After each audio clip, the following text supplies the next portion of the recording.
Welcome to the Jeff Crilley Show. I am your host, Jeff Crilley, a former TV news person for 25 years, owner of Real News PR. So I am so thrilled to have my guest, Susie Jennings. We've known each other for now more than a decade, and you are such a godly person.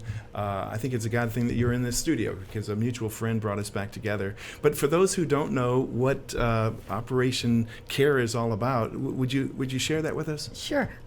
Operation Care is a homeless ministry, but it started really from a tragic story when my husband of 9 years, David Jennings, was suffering from a chemical imbalance called serotonin deficiency, disappeared from our home March 9, 1993. For a month, he disappeared. We found him April 8 in Atoka, Oklahoma. He was hiding in a ravine when we found him, and David had been dead for 30 days. He shot himself from that chemical imbalance. He was severely depressed, and he just disappeared. And when we found him, he had been a decomposing corpse. And that was a very, very trying time in my life. And he was buried a day before Easter. And on Easter Sunday, he was supposed to sing in our church, First Baptist Dallas. The title of his song was Heaven.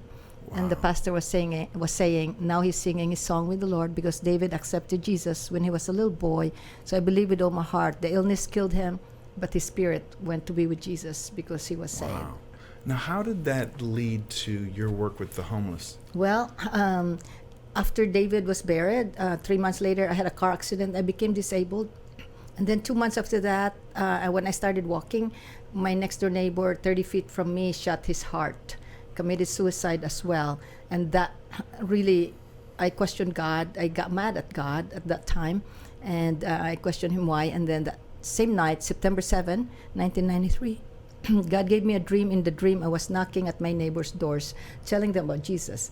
So the next day, I decided I'm going to choose joy, because when David was missing for 30 days, God gave me a verse in Psalms 30, verse 5 that said, "Weeping may endure for a night, joy comes in the morning." So the joy was the one, that verse was the one who carried me for that 30 days. So I decided I'm going to choose joy. So I asked God, "Lord, what can I do for you?" I tell you guys, do not ask God what can you do for him if you're not prepared. He's going to take you out of your comfort zone, because that's exactly what he did. About 3 weeks later, he took me under the bridge in downtown Dallas. I was passing by the bridge in my car with my mom next to me, and then I heard a voice in my heart saying, "Look at your left side." I saw about 100 men and women living in cardboard boxes, and the Lord said, "You're going to go there and help the homeless." My first reaction, I said, "No, not me. I'm not going. Those are crazy lunatics." Because when I was growing up in the Philippines, my mother used to feed them in our kitchen. And so I grew up not liking them because they ate my food, occupied my space. Mm-hmm. And so I grew up not liking any homeless people, not knowing that God would use my mother's kitchen to be the kind of the one that introduced me to being kind, the legacy of my mother, kindness and helping the poor. So we're going to roll some video and some images from, this is more than a decade old, but I found it on YouTube, and there are just some wonderful images of your work with the homeless. Describe what we're watching. Well, these are now the homeless. After that, I went under the bridge when the Lord told me, "You were the one who asked me." And so I said, "Lord, forgive me. What could I take to these people?" And he said, "Blankets." So that's the start of a blanket ministry. From a blanket ministry, it has grown to the nation's largest birthday party for Jesus. So what you could see right now is a birthday party for Jesus at the Dallas Convention Center. We now have a 500,000 square feet occupying. So we give away blankets, socks, shoes. The heart of the ministry is evangelism and prayer, and trademark is foot washing. And so every December, a Saturday before Christmas, we have 3,500 volunteers that would come, and we provide goods like sleeping bags. That's what you see in that video. Sleeping bags, blankets. Also, we do medical, flu shots, eyeglasses. Dentists are there to provide help. And also, we have job counseling, housing. We bus the people. That's the buses from Fort Worth and also Denton. So we bus homeless from Denton and Fort Worth and McKinney and take them to the convention center so they could celebrate Jesus' birthday. So we started with the first event with 10,000 homeless and poor, and also 1,500 volunteers who came in 2004. So now it's 16 years old. at the Dallas Convention Center. It's known now to be the largest event for the homeless in the nation. That's amazing. To me, this seems like God coming to Noah and say, "I need you to build me an ark." I mean, were you called to have an event this large? Well, the vision was that we started with a blanket. Remember, it was the Lord saying, okay, I said, Lord, what could I take? And he said, blankets. So that's really how it started, a little blanket ministry. And then it grew up to be a big birthday party for Jesus, where the guests are the poor and the homeless, because the Bible said, call the poor and the lame, because the rich will not come to my party. So I said, okay, why don't we do a Jesus birthday party and call the poor and the lame and put them at the convention center and serve them, just like what Jesus said in the Bible. Now, I know at one point your nickname was the Blanket Lady. Is it Yes. still the Blanket Lady? Still people, they're still homeless that calls me Blanket Lady, because they have known me for a long time. I have served the homeless since 1993, and now God has given us a much bigger vision. So the convention center, every third Saturday of December, it became alive. 500,000 square feet, 500,000 square feet. People all over America, from Maine, California, they come here to entertain and help our homeless people. So now the challenge is, what about the Dallas people? What are you doing? Okay, so this December, you're given opportunity. December 21. Yep. Dallas Convention Center, from 8:30 to 3 p.m. You're invited to come to this event. We need volunteers, and we need also different goods to give to the homeless, because we are inviting almost 5,000 children in South Dallas. These are the poorest children. So this is not only for the homeless, but for the poor children and families as well. And so we provide petting zoo, pony rides, zip lines, rock wall climbing, face painting, balloon artists, food washing, coats, backpacks, school supplies, books, anything that you could think of. Lawyers, we have free telephone calls.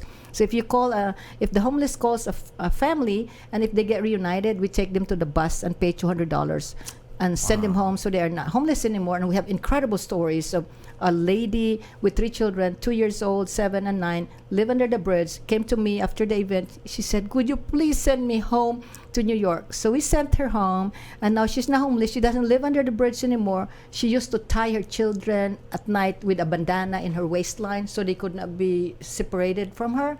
And then in the morning, she would steal food from a grocery store, and then she would sell herself. She became a prostitute in daytime while the 2 boys are in school. That just broke my heart. So we helped her, sent her to New York. Now the children are in school, and she has an apartment. I think that's beautiful. You probably have people who used to be served by you who now serve. Is that right? Yes. We have a lady that came to us, 3 years ago. She was homeless, living in her car, and we helped. Because of our event, it gave her hope, knowing that people care for her. So it elevated her self-esteem, and out of that, she got out of homelessness. She found a job. She bought a car. She got an apartment. Now she had her own business. She got a baking. Amazing. She's an entrepreneur, and her name is Connie. That's amazing. Okay, we have to talk about your book. So, 31 Days of Mountaintop Miracles. Tell everybody about the book. Well, the book is 31 Days of Miracles that happened to me in Israel, India, Africa, Philippines, Dallas, and you read the book. I did read the book, cover to cover on a plane ride. So did you like it? It was beautiful. So it's miracles, and these are true stories that happened to me. And I'm now in the second book, and it's gonna be, hopefully will be published this year. It's called No, Not Me, because that was my response when God told me, go under the bridge and look what God has done. 11 countries, 28,000 children, 195,000 homeless and poor were helped, building schools in Africa, in Cambodia, in the border of Thailand, and now we're partnering with Israel as well. That's amazing. I mean, do you? It seems I'm exhausted just listening to it. And by the way, I was the only full-time employee for about 15 years. There was no full-time employee. Now we have a director of 2020 because God has given us another vision. It's called One Day 2020, December 19, 2020. Dallas-Fort Worth will lead the whole world in this massive birthday party for Jesus, humanitarian aid, and also evangelization with the whole world in one day. We only need two things: evangelism, meaning sharing the gospel to the people, and then foot washing. And also, we're going to provide money in each state and its country, $10,000 that would go towards the footwear of the children. So Dallas-Fort Worth will be the lighthouse of the whole world. You're from Texas, Dallas-Fort Worth, Texas, will lead the whole world in this massive event, and it's a humanitarian aid wherein the UN ambassador even told me he would go to the UN and then he would ask if we could make the third Saturday every December to be a humanitarian aid day that would be in conjunction with our event. Isn't that amazing? Wow. Okay, if somebody's watching this right now and they feel called to help, how do they get a hold of you? What's the website? And what do you need most right now? Is it money or blankets? Okay, so our website is www.opcare.org. And of course, the number one need we have is really lots of prayer and then funding, because remember, Fort Worth is going to be the lighthouse of the whole world. This event is going to be carried in 239 countries, 50 states, plus giving away the money. So where could you find a birthday party that gives back to the community? It's only in Jesus' birthday. And 2020 only happens one time. If you have a 2020 vision, it's a perfect vision. God has given me a perfect vision, but it doesn't belong to me. It belongs to you all now who are listening. It is now a vision that God has given to you, because Habakkuk 2:2 said, write the vision, make it plain and clear, give it to the people so they could run with it. And this is all about having an incredible birthday party where the whole world will celebrate Jesus' birthday. You are such an inspiration. Thank you for your 2020 vision and for sharing it with all of us. Thank you for allowing me to come. Yeah. All right, we're out of time this time, and we will see you the next time.